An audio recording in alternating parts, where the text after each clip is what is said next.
Voici l'orchidée qui était bonne à jeter selon ma voisine et qui maintenant a refleuri après les soins faits par Nanou. Donc elle a d'abord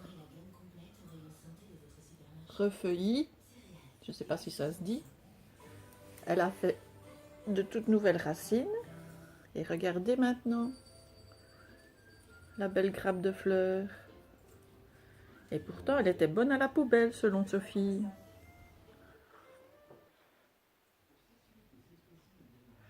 Alors ici, nous sommes dans le couloir où nous avons diverses orchidées.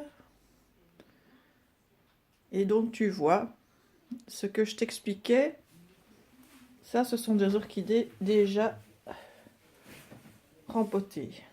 Donc, je ne sais pas si on va bien voir. Je mets mes billes ici. Je mets mon terreau spécial orchidée. Je mets mon orchidée. Je remets mon terreau. Et voilà.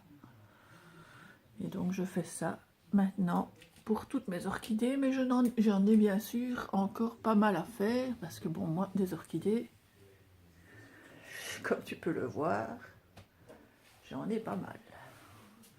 Moi, j'en ai une qui est en fin de floraison. Je sais pas si tu connais, c'est des toutes petites orchidées. Attends.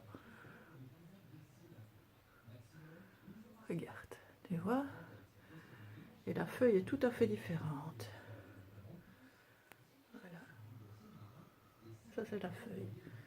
Un peu sale d'ailleurs. Je t'en ai nettoyé.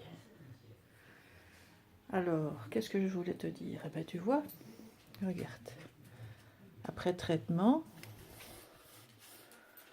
regarde, j'ai des nouvelles racines. Et puis tout d'un coup, je vais avoir de nouvelles tiges. Comme j'ai eu ici, regarde. Nouvelles racines. Et puis tout d'un coup, hop, nouvelles tiges. Et nouvelles fleurs. Ici, ça c'est une autre sorte d'orchidée que Thierry m'a offerte. Tu vois, plus de peau, donc j'ai pris un plat. Et ici, je ne sais pas si c'est une pousse de feuilles ou de fleurs. C'est des durs, ça. C'est des compliqués à tenir, celles-là. Elles sont plus difficiles. Celles-ci aussi, d'ailleurs, elles sont plus difficiles. J'ai pas de chance, moi. Avec celle-ci, j'ai plus difficile. Celle avec des trucs comme ça. Tu vois? C'est plus difficile. Mais pour le moment, elles se maintiennent. Elles se maintiennent. Ah oui. Je vais te montrer aussi comment j'arrose. Donc, je reviens sur celles qui sont faites. Voilà. Je prends de l'eau, normalement de pluie. Je prends une bouteille que je garde. En général, je rajoute mon engrais. Et j'arrive. Je verse. Hop. Un petit peu. Hop. Un petit peu. Et pour moi, c'est suffisant. Et je reviens tous les 15 jours. Hop. Et c'est suffisant. Elles ont assez. Et alors, regarde ce que je te disais. Tu vois les petites bulles? C'est ça qu'elles ont besoin. C'est cet effet de serre. Du moment que les racines ne pourrissent pas.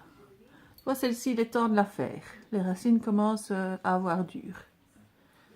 Donc, il est temps que je la fasse, que je la mette en pot. En pot en verre. Et ça, c'est une petite mousse qui se fait comme dans les forêts. Voilà. Ici, voilà, qui était désespérante. Et comme tu vois, hop, une nouvelle tige. Ça, c'est la dernière achetée, ça. Ben, ça fait quoi, 3 mois qu'elle est là? Oh oui, c'est avant les fêtes. Je n'ai retiré jusqu'à présent qu'une fleur. Elle est toujours là.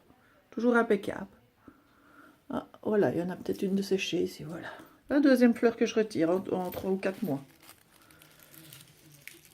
Comme tu vois, elles sont à la fenêtre.